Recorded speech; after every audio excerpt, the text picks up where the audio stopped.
ಅಕ್ರಮವಾಗಿ ದಾಸ್ತಾನು ಮಾಡಲಾಗಿದ್ದ ಪಡಿತರ ಅಕ್ಕಿ ವಶಪಡಿಸಿಕೊಳ್ಳುವಲ್ಲಿ ದೊಡ್ಡಬಳ್ಳಾಪುರ ಪೊಲೀಸರು ಯಶಸ್ವಿಯಾಗಿದ್ದಾರೆ. ಆಹಾರ ಇಲಾಖೆ ಮತ್ತು ಪೊಲೀಸ್ ಇಲಾಖೆಯ ಜಂಟಿ ಕಾರ್ಯಾಚರಣೆ ಮೂಲಕ ಪ್ರಿಯದರ್ಶಿನಿ ಬಡಾವಣೆಯ ಗೋಡೌನ್ ಒಂದರಲ್ಲಿ ಅಕ್ರಮವಾಗಿ ದಾಸ್ತಾನು ಮಾಡಲಾಗಿದ್ದ ಬರೋಬ್ಬರಿ 21.5 ಟನ್ ಅಕ್ಕಿಯನ್ನು ಜಪ್ತಿ ಮಾಡಿ ಆರೋಪಿ ಹರೀಶ್ ಎಂಬುವವರನ್ನು ಪೊಲೀಸರು ವಶಕ್ಕೆ ಪಡೆದು ತನಿಖೆ ನಡೆಸುತ್ತಿದ್ದಾರೆ. ಇತ್ತೀಚೆಗೆ ರಾಜ್ಯಾದ್ಯಂತ ಪಡಿತರ ಅಕ್ಕಿ ಸಾಗಾಟ ಮತ್ತು ದಾಸ್ತಾನು ಮಾಡಿ ರಾಜ್ಯ ಸರ್ಕಾರದ ಅನ್ನಭಾಗ್ಯಕ್ಕೆ ಕನ್ನ ಹಾಕುತ್ತಿದ್ದ ಪ್ರಕರಣಗಳು ದಿನನಿತ್ಯ ಸುದ್ದಿಯಾಗುತ್ತಿರುವ ಹಿನ್ನೆಲೆಯಲ್ಲಿಯೇ ಅಕ್ಕಿ ದಂಧೆಕೋರರು ಆಹಾರ ಮತ್ತು ನಾಗರಿಕ ಪೂರೈಕೆ ಸಚಿವರ ತವರಲ್ಲಿಯೇ ಪಡಿತರ ದಂಧೆ ಯಥೇಚ್ಛವಾಗಿ ನಡೆಯುತ್ತಿದೆ. ದೊಡ್ಡಬಳ್ಳಾಪುರ ನಗರದ ಹೊರವಲಯದ ಪ್ರಿಯದರ್ಶಿನಿ ಬಡಾವಣೆಯಲ್ಲಿ ಅಕ್ರಮ ಪಡಿತರ ಅಕ್ಕಿಯನ್ನು ದಾಸ್ತಾನು ಮಾಡಿರುವ ಮಾಹಿತಿ ಪಡೆದ ತಹಶೀಲ್ದಾರ್ ಮಲ್ಲಪ್ಪ, ಪೊಲೀಸ್ ಇನ್ಸ್ಪೆಕ್ಟರ್ ಸಾದಿಕ್ ಪಾಷಾ ತಂಡ ಕಾರ್ಯಾಚರಣೆಗೆ ಮುಂದಾದಾಗ ನಿರೀಕ್ಷೆಗೂ ಮೀರಿ 3 ಕಡೆ ದಾಸ್ತಾನು ಮಾಡಲಾಗಿದ್ದ ಬರೋಬ್ಬರಿ 21.5 ಟನ್ ಅಕ್ಕಿ ಮತ್ತು ಸ್ವಲ್ಪ ಪ್ರಮಾಣದ ರಾಗಿಯನ್ನು ವಶಕ್ಕೆ ಪಡೆಯುವಲ್ಲಿ ಯಶಸ್ವಿಯಾಗಿದ್ದಾರೆ.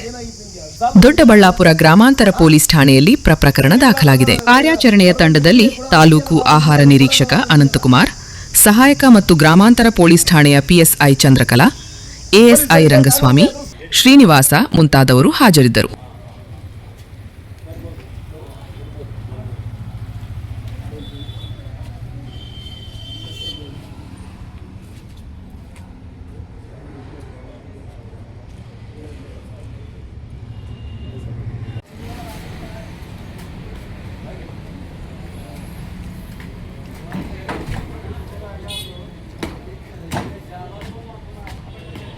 ಗ್ರಾಮಾಂತರ ಜಿಲ್ಲೆ ದೊಡ್ಡಬಳ್ಳಾಪುರ ತಾಲೂಕು ಕಸ್ಬಾ ಹೋಬಳಿಲಿ ಪ್ರಿಯದರ್ಶಿನಿ ಬಡಾವಣೆ ಅನ್ನೋ ಪ್ರಾಂತ್ಯದಲ್ಲಿ ಸಾಕಷ್ಟು ದಿನಗಳಿಂದ ಒಂದು ಆರೋಪಗಳು ಕೇಳಿ ಬರ್ತಾ ಇತ್ತು.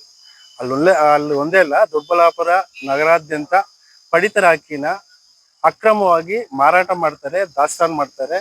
ಮತ್ತೆ ಅದನ್ನ ಪಕ್ಕದ ಜಿಲ್ಲೆ ತುಮಕೂರಿಗೆ ಮತ್ತೆ ಗೌರಿಬಿದನೂರಿಗೆ ಈ ಕಡೆ ಎಲ್ಲ ಸಾಗಾಣಿಕೆ ಮಾಡಿ ಅಲ್ಲಿ ಪಾಲಿಶ್ ಮಾಡಿ ಮತ್ತೆ ಅದು ಮಾರಾಟ ಮಾಡ್ತಿದ್ದಾರೆ ಅನ್ನೋದು.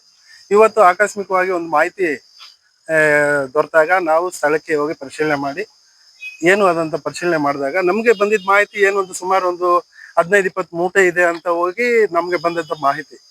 ಅಲ್ಲಿ ಹೋಗಿ ಡಿಪಾರ್ಟ್ಮೆಂಟ್ ಸಂಬಂಧಪಟ್ಟ ಇಲಾಖೆ, ಆಹಾರ ಇಲಾಖೆ ಮತ್ತೆ ಪೊಲೀಸ್ ಇಲಾಖೆಯವ್ರನ್ನೆಲ್ಲ ಕರ್ಕೊಂಡು ಹೋಗಿ ನೋಡಿದಾಗ ಸುಮಾರು 15 ಟನ್ ಅಕ್ಕಿ ಈಗಾಗಲೇ ಯಾರು ಪೊಲೀಸ್ ಇಲಾಖೆ ಮತ್ತು ಆಹಾರ ಇಲಾಖೆಯವರು ಬಂದು ಪರಿಶೀಲನೆ ಮಾಡಿ ಪ್ರಕರಣ ದಾಖಲಿಸಿಕೊಂಡು ಅದನ್ನ ಕ್ರಮ ಜರುಗಿಸ್ತಿದ್ದಾರೆ.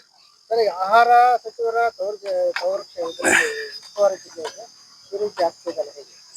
ಅದರದ್ದು ನಾವಿನ್ನ ಬೇರೆ ರೀತಿ ಮಾತಾಡಂಗೆ ಇಲ್ಲ. ಮೇಲ್ನೋಟಕ್ಕೆ ಎಲ್ಲ ಜನಕ್ಕೆ ಅರ್ಥ ಆಗುತ್ತೆ. ಅದು ಅವರ ವೈಫಲ್ಯ. ಕನಿಷ್ಠ ಸ್ವಕ್ಷೇತ್ರದಲ್ಲಿ ಅವರು ಆಹಾರ ಒಂದು ಪದ್ಧತಿಯನ್ನ ಸರಿಯಾಗಿ ಜನಸಾಮಾನ್ಯರಿಗೆ ತಲುಪಿಸ್ತಿಲ್ಲ, ಅದರ ನಿರ್ವಹಣೆ ಮಾಡ್ತಿಲ್ಲ ಅಂತಂದ್ರೆ ಅದನ್ನ ನಾವು ಪ್ರಶ್ನೆ ಮಾಡೋದಕ್ಕಿಂತ ಜನಸಾಮಾನ್ಯರು ಅದೇ ಪಡಿತರ ಅಕ್ಕಿ ಬಳಕೆ ಮಾಡಿಕೊಂಡು ಜೀವನ ಸಾಗಿಸ್ತಾ ಇರುವಂತವ್ರು, ಅದನ್ನ ಅಡ್ಡದಾರಿಯಲ್ಲಿ ಮಾರ್ಕೊಂಡು ದುಡ್ಡು ಮಾಡ್ಕೊಂತ ಇರೋರು, ಅವರೇ ಅವರ ಅಂತರಾತ್ಮನ ಪ್ರಶ್ನೆ ಮಾಡ್ಕೋಬೇಕಾಗುತ್ತೆ. ಆದ್ರೆ ಜವಾಬ್ದಾರಿಯುತ ಏನ್ ಸಚಿವರು ಇದ್ದಾರೆ, ಆಹಾರ ಸಚಿವರು, ಅವರು ಈ ಕಡೆ ಗಮನ ಕೊಡ್ತಿಲ್ಲ ಅನ್ನೋದಕ್ಕೆ ಇದ ನೇರ ನಿದರ್ಶನ.